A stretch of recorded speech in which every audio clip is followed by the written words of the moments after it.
Vamos a hacer la transición a un tema que tiene que ver con salud. El gobierno de Venezuela anunció este lunes la puesta en marcha de un plan de vigilancia epidemiológica contra la viruela del mono, que consiste, entre otras cosas, en hacer seguimiento a quienes provengan de países donde exista confirmación de brotes de esta enfermedad. Para hablar en detalle sobre el virus, está con nosotros el día de hoy Patricia Valenzuela. Ella es infectóloga. Buenos días, Patricia. Gracias por aceptar nuestra invitación. Bienvenida.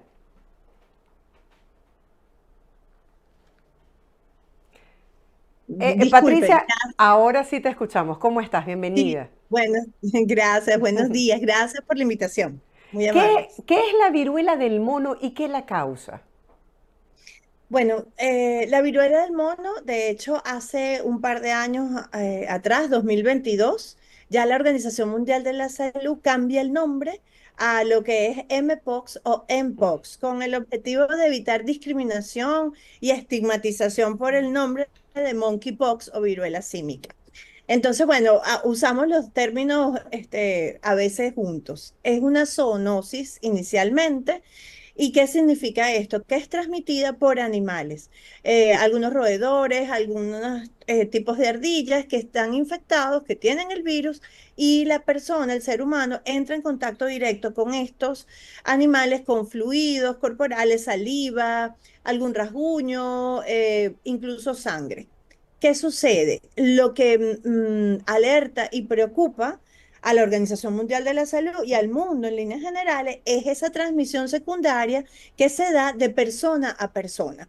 Entonces ahí es donde sabemos que la transmisión sobre todo se da por ese contacto de piel con piel, en especial cuando la persona tiene lesiones. ¿Y cómo son las lesiones? Las lesiones son, empiezan como un punto rojo, como una pápula, como una picada de zancudo, que luego va progresando, se llena de líquido, se vuelve en algunos casos una vesícula, puede estar umbilicada, o sea, con el centro hundido un poquito y posteriormente cambia el color del líquido sin ser infeccioso o bacteriano, sino sigue siendo la misma infección viral y después una costra que cae a las 3 4 semanas.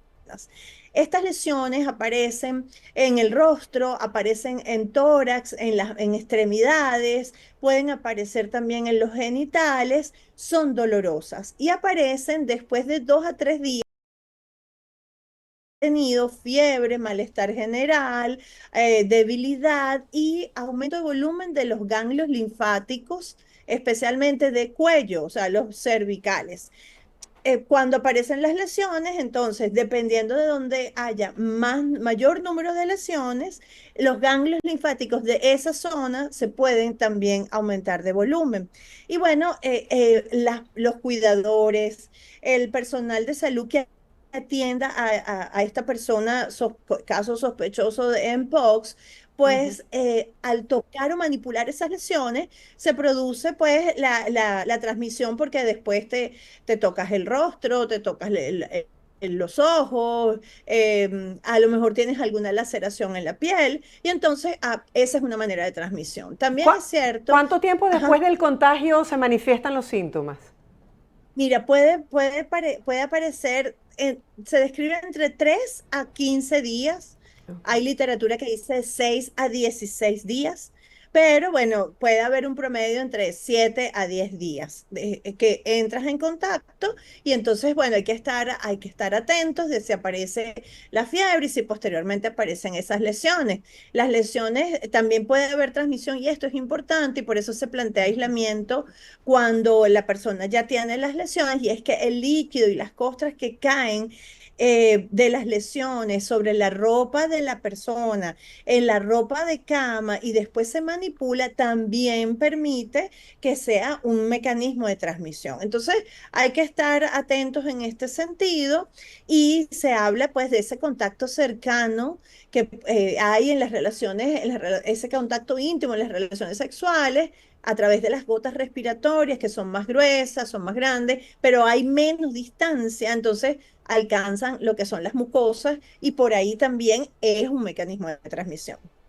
Patricia, vemos hoy este llamado a la tranquilidad que hace la Organización Mundial de la Salud y dice, bueno, se han confirmado casos en África, uno en Europa, pero dice, esto no es el COVID, ni tiene el mismo efecto. ¿Qué tan riesgoso es este tipo de virus? Es importante, lo que se busca es prevención, es no quedarse atrás, como a lo mejor pasó con la COVID-19, es no subestimar el potencial que pueda tener este virus. Recordemos que ya Mpox fue una emergencia de salud pública de interés internacional en el 2022. Era una variante, o sea, era el clado 2 el que salió de África, que es de donde tradicionalmente se diagnostican este tipo de casos y llegó a América y llegó a Europa y se extendió. Después comenzó un descenso continuo de los casos y ya a mediados de 2023, mayo, pues se levanta esta declaratoria y ahorita lo vuelve a hacer la Organización Mundial de la Salud porque además es otra variante, es el clado 1, específicamente el clado 1B, que era endémico de lo que era Cuenca del Congo, de la República Democrática del Congo. No salía de ahí. ¿Qué sucede? Se extendió a otros países en África y tenemos ese caso que acabas de comentar en Suecia. Entonces, bueno, se está viendo que hay un incremento importante del número de casos y además el rango de edad se ha extendido. Está afectando a menores de edad. Entonces, esto es una alerta y llama la atención y es prudente tomar en consideración que esto puede salir más allá de Europa, de África, puede estar en América, como de hecho se sigue diagnosticando en POX, pero el clado 2, que es el que se identificó por primera vez en el 2022, pero no hay ese incremento de casos que se está viendo ahorita, se plantea que hay un cambio, una modificación, una mutación en este clado que tradicionalmente era del Congo, y entonces es llamar la atención para que la sospecha clínica de las personas que están del equipo de salud en la atención primaria de salud se planteen una impresión diagnóstica de infección por Mpox, que podamos hacer diagnóstico temprano, no solamente del caso que tenga fiebre, las lesiones en piel y el antecedente epidemiológico, sino también identificar los contactos de esta persona para poder, bueno, además brindar la atención adecuada, para que la persona no se automedique, para que la persona no entre en pánico y pueda pues, recibir los cuidados que correspondan. Entonces es precisamente evitar el colapso sanitario, es evitar que la persona esté desinformada, incluso el personal de salud. Esto es prevenir a futuro un colapso. Esto no es una pandemia, esto no es Claro. igual a la COVID-19. Ahora, ¿qué medidas, no sé si de difusión, de información, se están preparando en Venezuela a nivel de autoridades sanitarias para evitar este tipo de contagio? Bueno, estos espacios, por ejemplo, son valiosos y yo agradezco la oportunidad de poder transmitir la información, aclarar dudas y que no haya ese temor de que estamos otra vez en medio de una pandemia como la Claro. COVID-19. De verdad que muchísimas gracias. Desde la Sociedad Venezolana de Infectología estamos desarrollando un documento para hacer algunas recomendaciones para que las personas las tengan en cuenta. Ya, pues las autoridades sanitarias están haciendo llegar a través de sus departamentos de epidemiología los protocolos, la vigilancia epidemiológica que comentaste cuando iniciamos, en los aeropuertos, si vienes pues de los sitios donde se están haciendo el diagnóstico, si estuviste en contacto con personas sospechosas y o confirmadas de Mpox. Y por supuesto, aquí lo más importante es que si usted tiene ese dato epidemiológico, si usted tiene fiebre y hay lesiones en piel, lo ideal es acudir al médico, que nos evalúe, que se pueda, que se considere como un parte de ese esquema de diagnóstico diferencial que se plantea uno cuando está evaluando al paciente, hacer diagnóstico. Podemos hacer diagnóstico con un hisopado tomando muestras del líquido de las lesiones y en Venezuela, el laboratorio de referencia es el Instituto Nacional de Higiene Rafael Rangel, en donde se hará pues la PCR para diagnóstico de mpox. Pero bueno, hay que estar atentos, acudir a la atención de salud, yo creo que eso es lo primordial. Nosotros en Venezuela tenemos la cultura, por ejemplo, de tomarnos un té. Yo recuerdo cuando me dio lechina, como le decimos popularmente, que si me bañaban con agua de mata de ratón. En este caso, cuando hablas de las lesiones en la piel, dices que son dolorosas. ¿Cuál es la Sí. recomendación si de pronto sentimos que ya tenemos esos síntomas? ¿Qué debemos hacer? Mira, primero no manipular las lesiones porque hay que evitar que esa lesión se infecte con bacterias, ¿ok? Esta es una lesión que la produce un virus, que es el virus de mpox. Entonces, no Okay. manipularlas, lavado de manos con agua y jabón, lavado de manos o desinfectarlas con gel antibacterial, a base de alcohol al 70%, antes de tocarlas, después de tocarlas, ¿verdad? No se aplica ninguna crema, ni ninguna compresa, ni ningún parchecito, nada. La lesión se deja así sencillita como ella está. Los analgésicos antiinflamatorios no esteroideos están recomendados para mejorar el dolor, incluso los antipiréticos, que son esos medicamentos para bajar la fiebre. Ujú. Y sabemos que los analgésicos antiinflamatorios no esteroideos tienen efecto antipirético y además efecto analgésico, que es para calmar el dolor. En principio, esto es tratamiento sintomático, mejorar el dolor. Los ganglios linfáticos aumentados de volumen también duelen, entonces este tipo de medicamentos nos va a ayudar. No, de resto más nada, de resto es llamar a su médico, acudir al médico y que te diga si hay que hacer alguna otra maniobra o algún otro abordaje terapéutico. Es importante también que hay grupos de riesgo, hay grupos clave que hay que estar atentos, por ejemplo, las personas con afecciones crónicas que debilitan su sistema inmunológico, pues estas personas que están tomando tratamiento crónico deben seguirlo tomando, como diabetes mellitus, como Sí. hipertensión arterial. Las personas que viven con VIH también deben mantener su tratamiento antirretroviral para mantener compensada su afección de base. Hay un porcentaje importante de los casos que se han descrito en el mundo está sobre todo en este grupo de los hombres que tienen sexo con hombres. Entonces es el llamado también a cuidarse, a usar pues condón, a hacerse la prueba de VIH, a el lavado de manos, ¿verdad? Evitar, y esto es en líneas generales, evitar múltiples parejas sexuales, porque bueno, mientras mayor es el número de parejas sexuales, pues aumenta el riesgo no solamente de mpox, sino de otras infecciones de transmisión sexual, incluso de VIH. Entonces el llamado es a cuidarnos todos en líneas generales, porque a cualquier persona se puede infectar con el virus de mpox.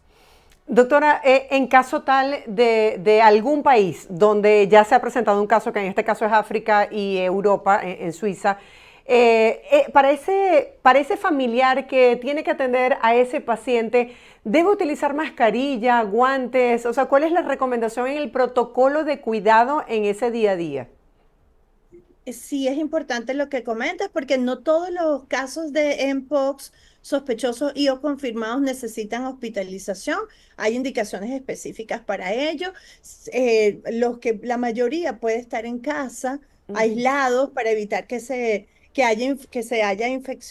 infecten las otras personas del núcleo familiar. Y la persona que lo cuida, lo ideal es que use un equipo de protección personal, es decir, una máscara, KN95 o N95, que use, si no va a usar guantes, ¿verdad? Porque tendría que usar los guantes cada vez que vaya a manipular algo de esa habitación, bien sea la ropa de cama, bien sea retirar la ropa de la pijama porque la va a lavar, limpiar las superficies de esa habitación. Si no va a usar los guantes, porque tendría que usar un guante, descartarlo y usar otro guante para otro par de guantes para una próxima oportunidad. Hay que estar muy atentos al lavado de manos, ¿ok? El lavado de manos con agua y jabón, especialmente, que dure por lo menos 40 segundos, y para saber que fue efectivo, nosotros recomendamos que se cante la canción del cumpleaños feliz corta. Eso garantiza eso garantiza que fue efectivo el lavado de manos, evitar tocarse la cara, los ojos, la Ujú. nariz, usar su mascarilla, usar protección ocular, bien sea por el escudo facial, el face shield, o los lentes de seguridad también funcionan.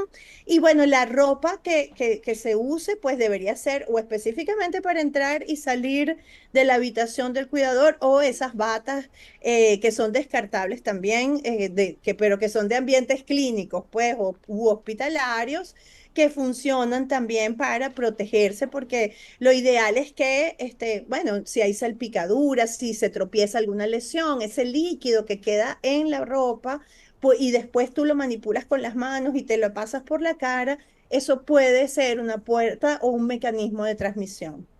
Doctora, según su experiencia, una vez que se detecta un caso positivo en un país, ¿cómo funciona ese protocolo, ese cerco epidemiológico para que esta persona al viajar no contagie a otras? Y según su experiencia, ¿cómo va avanzando la ciencia para conseguir, digamos, una manera mucho más efectiva de contrarrestar la propagación de este virus?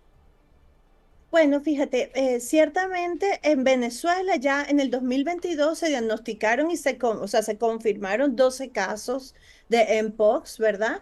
Y bueno, lo que se plantea en el protocolo es el aislamiento o la Ujú, cuarentena voluntaria si la persona estuvo en contacto con algún caso sospechoso o algún caso confirmado, que esté en casa y que evite salir, pues, ujú, a sus actividades porque hay que estar atentos si hace los síntomas, si hace fiebre, si después aparecen algunas lesiones. Entonces, hay que estar atentos en ese sentido.